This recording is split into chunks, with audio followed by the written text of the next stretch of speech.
Welcome to the Native Slayer Kayak Fishing Channel. I'm Mark Pisani.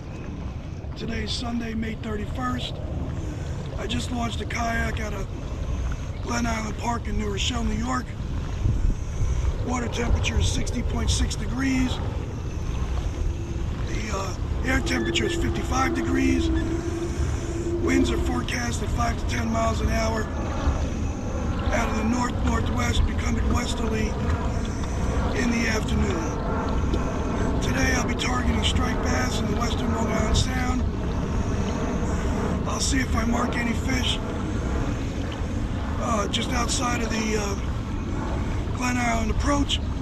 If not, I'll head over to Hart Island. Haven't given that a shot yet this year.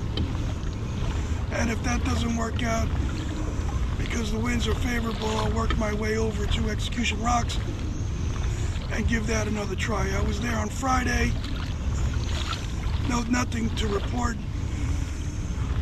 Only marked a few fish and didn't do well at all. So I fished Columbia Island and P Island for a little while. No action there, not marking a lot of fish.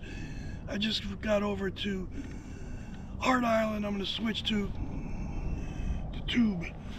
This is a Prophecy pipe tube. Great for stripers. I think it's the most productive way to fish for striped bass.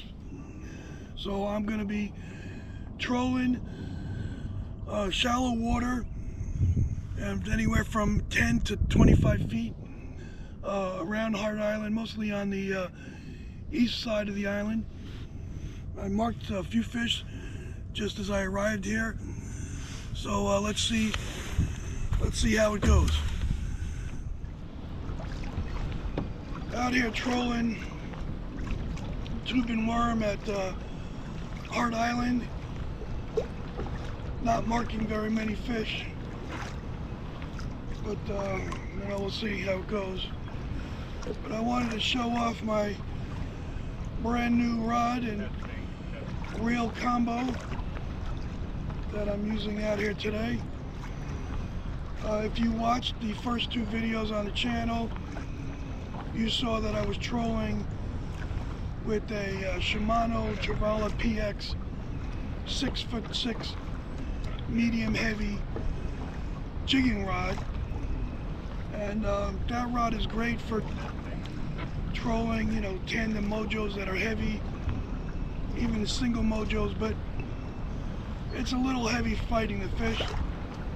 So I went out and I bought a Trevala PX, still 6'6" length, but this is a medium weight, and I paired it up with a Shimano Tranx 301 HG, the high gear casting rod, left hand retrieve. I spooled it with Power Pro braid, 40 pound in yellow. I hope that to be a little more visible on the video. The reason I like these rods so much is it's got a 15-inch butt grip here and a 7-inch foregrip. The butt grip fits perfectly underneath my kayak bar cushion, which provides lumbar support, and right in between the cushion bar, the cush bar it's called, and the kayak cushion that I added to the seat.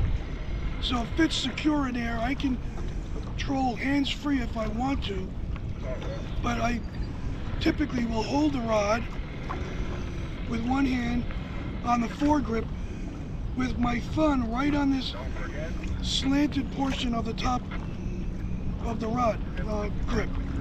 This allows me to keep my thumb on the line while I'm trolling. I can feel anything that impacts the lure, or in this case I'm trolling a tube. I can feel if the tube is grazing a lure, bouncing off the bottom. I can feel if it's getting any hits. I can feel if the lures or the line are getting caught up in seaweed, and it's ideal. And of course, having a hand on the rod is always better than having the rod in a rod holder when it gets a hit. It's certainly a lot more exciting. But I can tuck it back in here it stays secure, and I have full control. So that's why I use the Trevala PX rods that are really offshore rods, but certainly can be used for inshore fishing. And they'll be great for jigging diamond jigs, and of course flutter spoons. And hopefully I'll catch a nice big fish today for the first time on this new rod. So far slow going though. I'll check back in a little bit. So I'm back at Glen Island. The winds picked up a lot as it was forecast to do, coming out of the west. It took me nearly 2 hours to get back from where I was fishing, coming right into the wind the whole time. Struck out again today. Time on the water, 7 hours and 58 minutes. By the time I get to the ramp, it'll be slightly over 8 hours. Distance traveled 13.4 mile. Fish caught, donut, 0. Not good, but it was a beautiful day out on the water. I listened to the Mets win 10-1 against the Marlins, so I'll take it. I'll see you on the next one. Thanks for watching.